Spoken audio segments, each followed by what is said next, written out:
আসলে ছুটির দিনগুলোতে একটু দেরি করে ঘুম থেকে ওঠা হয়।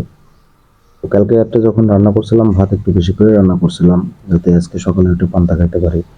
আসলে কাঁচামরিচ, পেঁয়াজ দিয়ে পান্তা খাওয়ার একটা অন্যরকম মজা আছে। সেদিন অফিস থেকে আসার সময় আমি ফুলের ডালগুলো নিয়ে আসছিলাম। এখানে মূলত কিছু কাঠগোলাপ আছে, কিছু করবী গাছ আছে, করবীর ডাল আছে।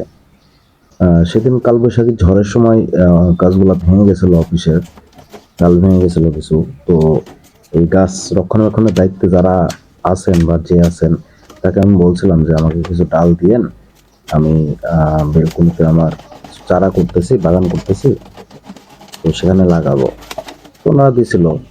তো আমি নিয়ে আসার পরে আসলে আর লাগানো হয় নাই, ফ্রি সময় পাচ্ছিলাম না।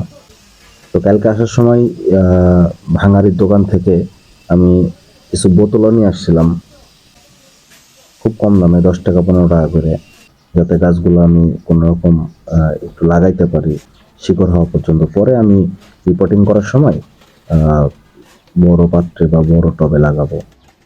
আর কিছু চেনও নিয়ে আসছিলাম, যে এই চেনগুলো দিয়ে আমি ঝুলাইতে পারবো গোনা তার দিয়ে, বা যে জিআই তার আছে, জিআই তার দিয়ে আমি লাগাইতে পারবো। তো সেগুলো কেটে প্রসেস করার পরে আমি মাটি দিয়ে, মাটি তো না, বেসিক্যালি হচ্ছে কাঠগোলাপ হচ্ছে বালু দিয়ে লাগাইতে হয়। তো আমি বালু প্রসেস করে নিলাম। আর কালকে বাজার করে আসার সময় আমি আহ, এই অ্যালোভেরার ডালটাও নিয়ে আসছিলাম। অ্যালোভেরার ডাল দিলে হয় কি, আহ, গাছের গ্রোথটা ভালো হয় আমি যতটুকু জানি। এর সাথে একটু হলুদও মিক্স করে দিলাম। হলুদ দিলে আসলে ছত্রাক ধরে না, বা গাছের পচার সম্ভাবনা থাকে না।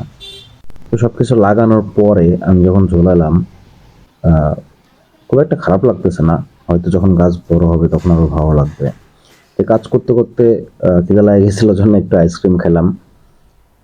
নিচ থেকে একটা আইসক্রিম নিয়ে আসছিলাম।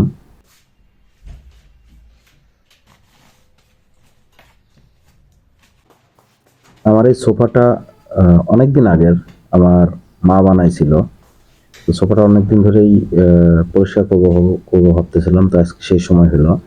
বেসিক্যালি মা যখন মারা যায় তখন আমি আহ, এই সোফাটা বাসার থেকে নিয়ে আসছিলাম, নিয়ে এসে এখন আমার কাছে রাখছি। সব কাজ শেষ করার পরে এক ফ্রেন্ড ঢাকা যেতে বলছিল, দাওয়াত দিছিল, তার সাথেই দেখা করার জন্য ঢাকা গেছিলাম। সেখানে দুজন বসে একটু আড্ডা দিলাম, গল্প করলাম। আসলে এই তো জীবন। আমার এই ডেইলি ব্লগ ভালো লাগলে লাইক করবেন, সাবস্ক্রাইব করবেন। Thank you.